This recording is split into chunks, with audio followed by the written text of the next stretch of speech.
there's a certain two-time Emmy Award winner that needs to join us.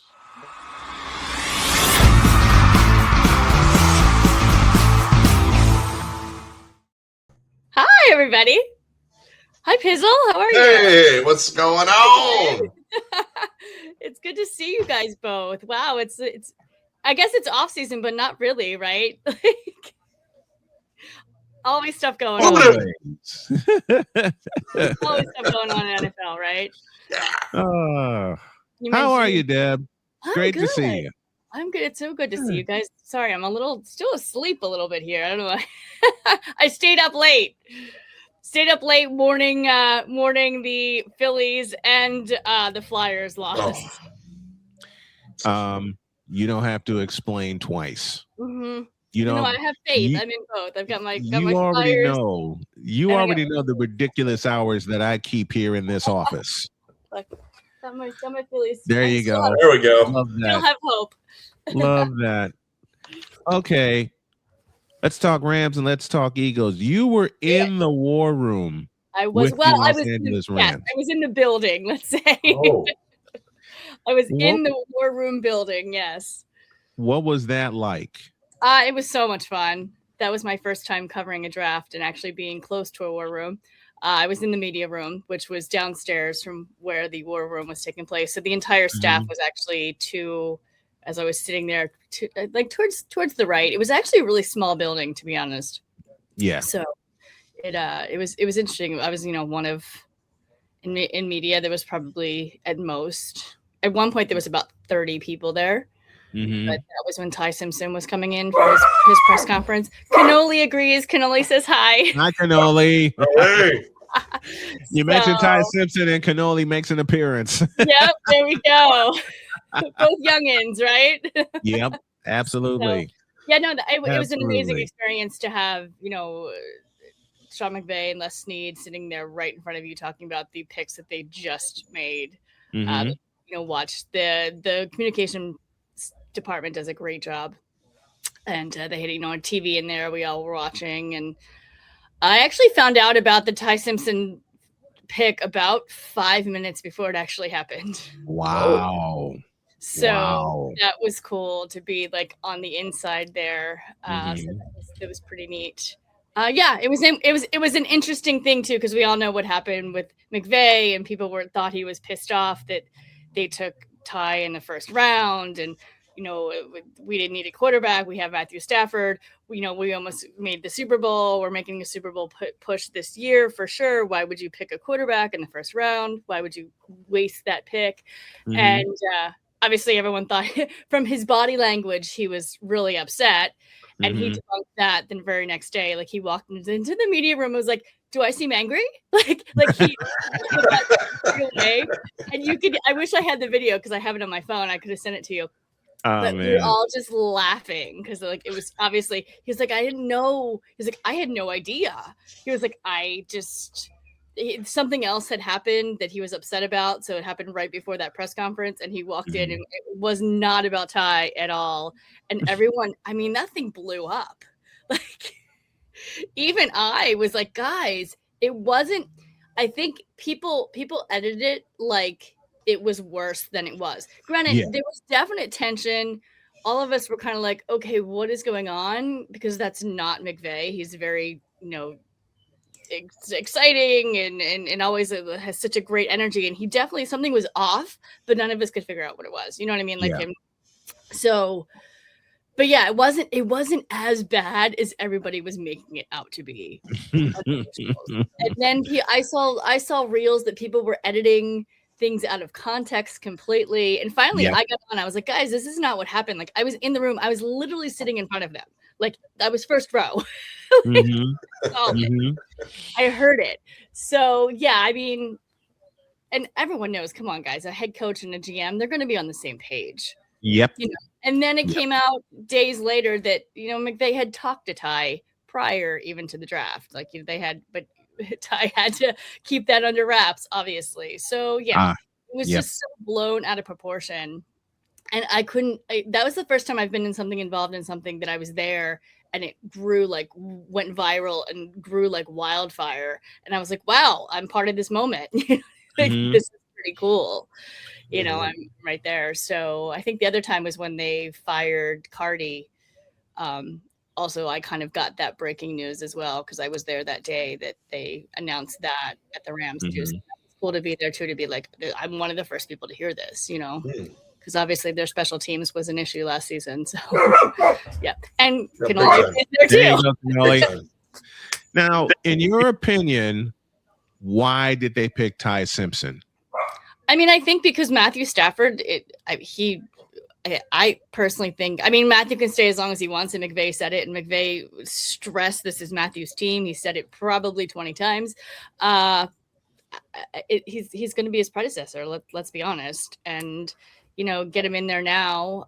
Jimmy Garoppolo's most likely retiring is the rumor. We don't have any information on that.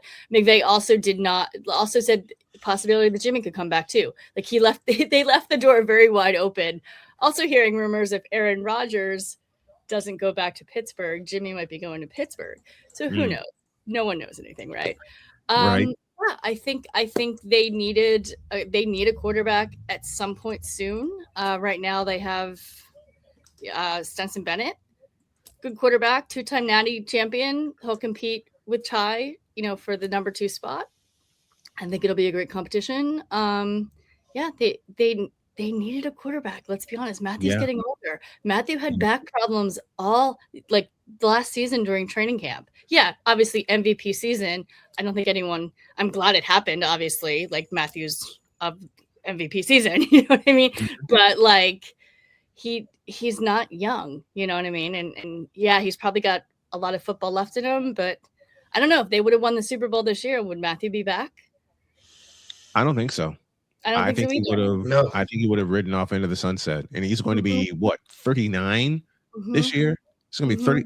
It's going to be 39 this year. It was rumors last year he was putting his house on the market. Him and Kelly were putting the house that they lived in on the market. So that kind of says something. But I mean, he's staying because they can legit make a Super Bowl push this year. They did it last year. They can do it again. And they can.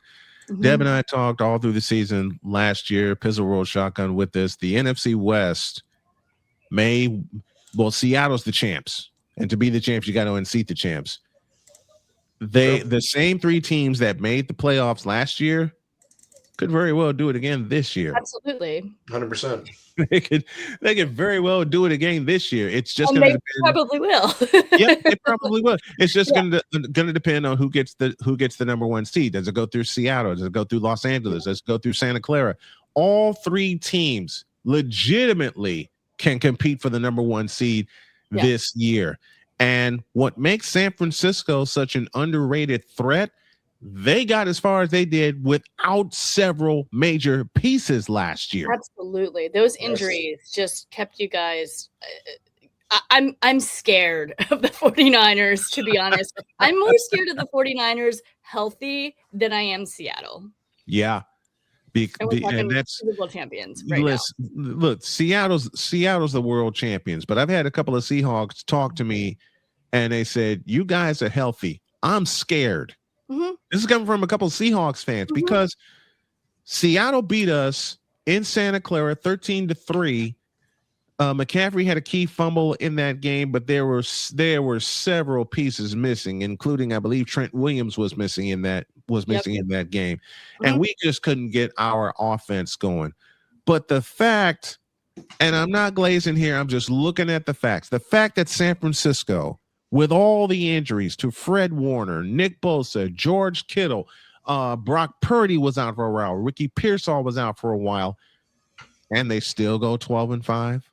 It was just insane. And I remember that one phone call. I was like, who are they? Who is McCaffrey? This guy is not human. He just carried the entire team. It was like, there's no way. There's no way they're going to win. And I was like, I'm sorry, Snowman. When we did picks for week 7, that's when Atlanta played San Francisco on Sunday Night Football. And you picked Atlanta. You had every reason to pick Atlanta. We had just lost Fred Warner for the season. Bosa was already gone. And you asked the question, can McCaffrey carry this team? Then you got your answer with a 200-yard game. I did. And she immediately texted me and said, "Who is this guy?" I did. I 500% did. She immediately. By the way, did you see the footage of McCaffrey with his daughter in the pool? Yes. Oh my God. So amazing. Hey, look, I'm a girl dad. So that made me that made me smile. But she texted me immediately after the Atlanta game, and I could just see the anger pouring out of her face, going, "Who is this guy?" I mean, we've known who McCaffrey is for a while, but yeah. And again, they welcome back Dre Greenlaw on a 1-year deal. Fred Warner's healthy. Bosa's healthy. This is a scare when they're healthy, which has been the bugaboo for San Francisco for a few years now. But I can say this, when they're healthy, they are quite dangerous. Yep. Oh, yes. And you know who else is dangerous? I was going to say, you know who else is dangerous? The Eagles during draft season. Yep, Philadelphia. Howie Roseman, man. Eagles won the draft again, I feel like. Oh. Man, Eagles dove all the way in with what they needed. Yeah, absolutely. They Pittsburgh for Mekhi Lemon. That was amazing. Well, and here's awesome. Here's the funny thing is two funny things. I don't know if I can announce this. I'm going to be working a little bit with the Steelers this summer. I can't announce why, where, anything yet, but that's coming. That's coming in the pipeline. I'm very excited. So I love it that it was like Steelers Eagles when that happened. Here's the funny thing. I'm at the Rams.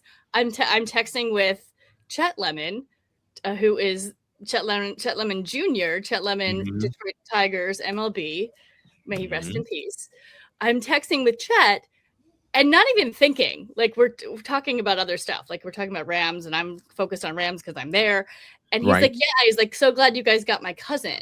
And I was like, wait, not even thinking. And I'm like, wait, what? He's like, you guys, Eagles? My cousin? Lemon? And I was like, oh my God. He's like, Deb, really? I was like, wait, Mekhi, and he literally sends me a picture, like 3 pictures of him and Mekhi Lemon like together. I was like, okay, I will be home this summer. You know, I'm doing an interview with him, right? Good. You better. That's right. You better. It was really funny, but I was like, oh, not even put 2 and 2 together. Like his family, obviously, has a very, very athletic family. That Lemon name, So yeah, I was very excited that. Because we all thought Lemon was going to go to the Rams. Like that was the pick. That was the number 1 pick. And when Ty Simpson was announced, we're all like, what? Like you were going to pick the USC guy. You were going to pick the LA guy who's an amazing wide receiver. Like you're going to pick a wide receiver, right? And then, and then it didn't happen. And then Lemon went to the Eagles, which I'm very happy about. And it actually took a while for the Rams to pick a wide receiver. They went round 6, number 197 with CJ Daniels, who I'm very excited about. But we and even who was it? It was Nate. Nate Atkins on The Athletic. He actually asked in the press conference, like to Les and to McVay, like, when are we going to see a wide receiver here? Because they went, they did Ty, and then they drafted Max Clare, tight end. And then they went OT after that with Keegan Trost. And then finally, on the last day, we saw a wide receiver. And everybody was expecting that on the first pick. So, yeah. With San Francisco, they traded out of the first round because all the picks they wanted were already gone. They were looking at Kalen. They were definitely looking at Kalen Proctor, which Pizzle had him drafted by San Francisco in his mock draft. Proctor was gone. There was another tackle that I was looking at. He was gone. So they traded the pick out of the first round, and then they snatched Dejon Stribling out of Ole Miss to start the second round. So they get Mike Evans on a 3-year deal. Pearsall's healthy, and now you get this guy in Dejon Stribling. What? Is it Christmas in Santa Clara again for San Francisco? I mean, and Pizzle, you mentioned it. Droid's here. We'll bring him in a minute with his thoughts. Brock Purdy gets Mike Evans for a couple of years to play with. And then you get the most likely the third down replacement for Jawan Jennings, who's now in Minnesota. God bless you, Jawan Jennings.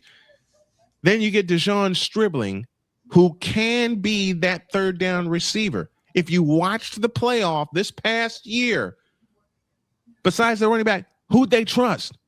Who did Trinidad Chambliss trust on third down? Deshaun Stribling. Mm-hmm. And he can run. He can absolutely run. Yeah, San Fran's going to be a force. They're going to be so dangerous. Here's the droid who wants to send some congratulations to Deb. Droid, go ahead. Hey, how are y'all doing this morning? Sorry, I was a little late. I kind of slept through all 4 of my alarms. I did too. I had an alarm set for when the show started. I had an alarm set for halftime for period 1. I had an alarm set for actual halftime, and then I woke up on the halftime alarm for the second hour. Listen, but it is okay. All that matters. It is okay because Droid was here when this happened last year. I had worked through the night. I didn't get any sleep. Jody came in here and said, "Please, you gotta come to bed." And I said, I'll be in bed. I never went to bed. Next day, Jody's up. She gets going. She goes to work, but she listens through her headset and keeps us tuned in. I was 20 minutes away from pushing the button to start the show, and I made a very critical mistake. I leaned back in this chair, and I was a goner. Yep, that was your signature move. You kicked your feet up, leaned back in the chair, and I was a goner. I was gone. Everybody, the entire crew called me, wondering if I was okay. Like, yeah, I'm fine. I fell asleep. I finally crashed. But Droid wants to send some congratulations. Droid, go ahead. Well, I'm also here because I'm part of the show, but I think one of the better picks of the draft, one of the underrated picks of the draft, was the Philadelphia Eagles drafting their new tight end in the future, Eli Stowers, out of Vanderbilt. I've been watching Vanderbilt all for a couple years now, since Pavia got there. I like Stowers. Yeah. And Stowers is one heck of an athlete. He's not somebody you could just write off. Like you can't write Eli Stowers off just because of that pure athleticism that he has. So when you look at top tight ends of the draft, Eli Stowers is not everybody's first pick, but definitely one of the better tight ends. And the fact the Eagles got him makes me angry because now I have to face them. But also, it makes me happy because he went to a good organization instead of the Dallas Cowboys. So, agreed. Well, and Dallas Goedert. Agreed. He's on 1 year, so it's time to. And you know something, a lot of people doubted me when I said Dallas Goedert would get drafted out of South Dakota State. I had my eyes on him at South Dakota State, and then he gets drafted. Not only does he get drafted, he gets drafted by the Philadelphia Eagles. I was, they're going to use him. He's going to be dangerous. Yep. Well, just like Wemby gave me the shut up juice, Dallas Goedert has given people that have doubted him the shut up juice. But they do need a backup tight end. Yes, they do need a backup tight end because Eli Stowers is easily one of the better in that category, especially. Just watch the tape, man. I mean, that's all you really got to say about Eli Stowers. Just watch the tape. He's a very dominant guy. He doesn't. I mean, he had Diego Pavia, Mr. Undrafted, throwing to him. I mean, you can't really do a lot with a man that can barely see over his offensive line, let alone see you. So the fact he was still making catches, getting the yards, getting the stats with Mr. 5'2" at quarterback, I mean, it's really, really impressive. And I congratulate the Eagles on one of the best picks of the draft, honestly. Eli Stowers is a beast at tight end. He's a beast. People said it was an F pick, and I don't know why. No. Not How? Wait. Who said How is People that from the possible? 4-letter network said all that I it was need an to know. F pick. Really? That's all I need to. You know what? That same 4-letter network said the same thing about DeJon Stribling and Wells out of Washington. Okay, they don't know what they don't know what they're talking about, and we do. All right, I'll leave it. Interesting. It's interesting though that like I had a lot of friends who texted me after Eli was picked. They're like, "What do you think?" I was like, "I think it's a great pick," and they're like, "Really?" I was like, "Yeah." Do you know this kid? Like, and again, Dallas Goddard's. I feel like you really had to be there, Deb. I think that was the thing with Eli Stowers and that whole Vanderbilt team. You really had to be there in order to really understand how good these players were on that Vanderbilt team, how much of a rebuild this Vanderbilt team went through just to get to this point. And it's honestly, it's really impressive. I mean, a few years ago, we were talking about how irrelevant they were, and now all of a sudden we're talking about how relevant they are and how they could actually dominate the SEC. What's even more insane is that the Eagles went from Brent Selleck to Zach Ertz to Dallas Goddard, and now Eli Stowers. Man, so, hit after hit after hit. Zach Ertz, man, that's a fantasy legend for me, man. I remember always picking up Zach Ertz in fantasy and everyone getting mad because I had one of the top tight ends. Oh, who didn't pick Zach Ertz in fantasy? Oh. Okay. Who didn't pick Zach Ertz in fantasy or Dallas Goddard or George Dallas Cowboys fans? They don't like Curry people. But who did? I have a nurse jersey, so it says a lot. There you go. There you go. And for those of us, I will go ahead and make this announcement. I'm going to bite the bullet next year, and we're going to do fantasy football here on the show. Nice. With the show being expanded to 3 hours, with Deb being here and Pistol being here, not only are we going to have the picks, I decided, what the hell? I'm going to dive into fantasy football and see what I can do. Because the only other time I played was 1998, and I did an auto draft. And 1998, those days, if I can find the sound here, did it even exist in 1998? Auto draft in 1998? I don't know. For the league, I think auto draft didn't become a thing until like the early 2000s. Yeah. Well, this one was an auto draft. I don't know how, but this one was an auto draft. And I figured I'm going to have the worst quarterbacks because there was a fight for internet control in my house. I was staying with my parents at the time, and I figured it was going to be a fight for internet control. Because it was still phones back then. Like you couldn't talk on the phone and be on the at the same time. So there was wars in houses. Exactamundo. That's why there was such a that's why there was such a fight in my house. Even with the fact that I was trying to download game notes for all the games that I was doing. I was with Chicago State at the time. Even given the fact that they would email stuff to me. No, it was a fight in my house. Yeah, and then you would get kicked off. If someone made the phone rang, you would get kicked off. You would get kicked off. You know how much? Listen, bring it back. For those of you who don't understand what old Snowman went through in the late 90s when I was staying with my parents, this should give you an idea. There we go. That's God. That's what I just did. I'm having flashbacks. PTSD. PTSD. Ayo, hell, we'll give you PTSD. So the auto draft got done. 2 days later, I log in. I said, okay, let me see what quarterbacks I have. I don't know how this happened, but I wound up with Peyton Manning. Oh, no. 98. And Steve Young. Oh. Okay. I said, I looked at that draft and I said, how did I get these guys? All I had to remember was, oh, the Cutie Empress is here. I just saw Jen. I just saw your chat. Jen. Coach. I had to remember which team had the off week, and then there was a week that they played each other at Candlestick Park, and I had to flip a coin. I went with Steve Young.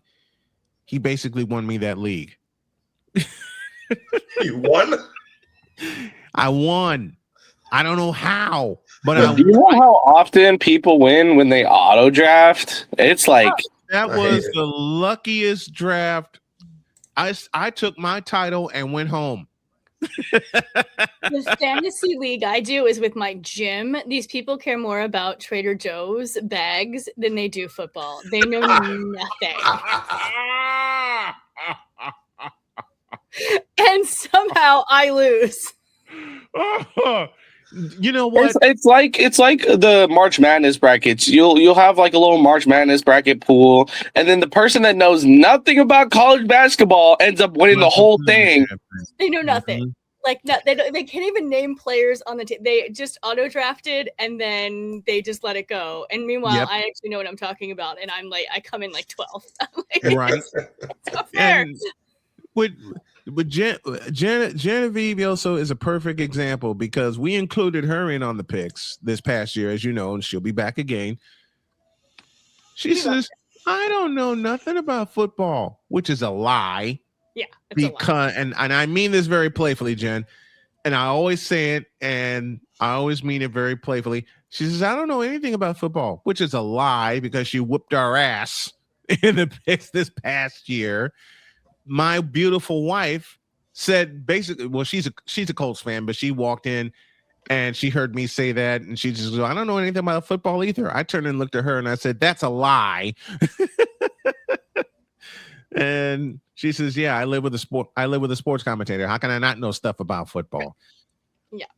So there will be a couple of streams where Jody will join me. We're coordinating everything. We're coordinating everything. So Jody. Last time Jody was with me was Super Bowl 59 featuring your Eagles. Yep. Beating up Droid's Kansas City Chiefs. Shut up. If I'm going down, I'll take Victor down with me. Don't think I'm playing. But here's the thing. Here's the thing, though, about that particular stream. She came in. She brought me my snack. She brought in hers, and then there was this big glass of wine involved. And she says, "You can share this with me if you want." I did. I totally did. And she had to work the next day. She says, "I got to go to bed." I finished the game. Signed off. Went to bed. Best sleep I had in a while because I had Jody with me for the Super Bowl stream. We got to get on out of here. But Deb Whitcas, dear friend, very dear friend, she will join us for her. Can you believe this is going to be her third season with us? Yes, wild, right? This is Deb's third season with us. This two-time Emmy. Let me throw her some flowers before we get out of here. This two-time Emmy award-winning producer, on a whim, said, I'll join you. She said, I'll join you for an interview. One interview became 2 interviews, and 2 interviews became a weekly appearance. And then she's here with us for the picks also, not just to talk football, but she makes picks with us. This is going to be her 3rd season with us, which is wild. And I am hoping that you host a Super Bowl party and Jody and I and the bunch will be there on Radio Row and with you to celebrate SoFi State. The Blonde Blitz is going on its 4th season coming up. Can you believe that? Can you believe that? And I've been an often guest on the Blonde Blitz. I appreciate you. I've also stepped in as producer. But Deb, we love you. You're a godsend to us. And happy 3rd season with the crew. We love you very much. Thanks for letting me be here. I have a blast with you guys every week. It's so much fun. Deb Whitcas, everybody. Thank you. See you soon.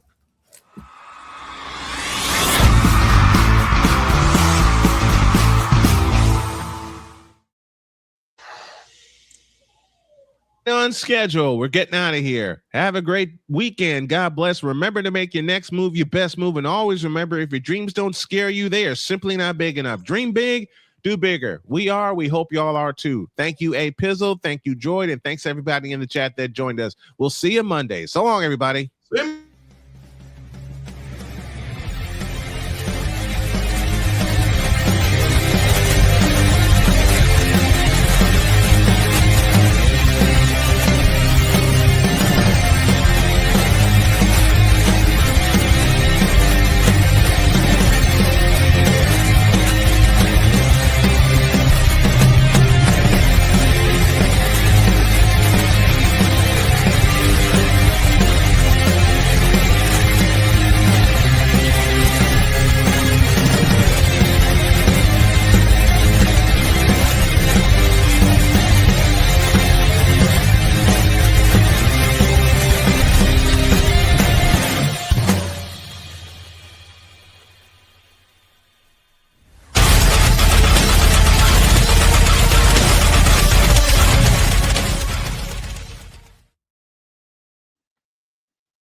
Alarms, please. We're out of here. See you Monday.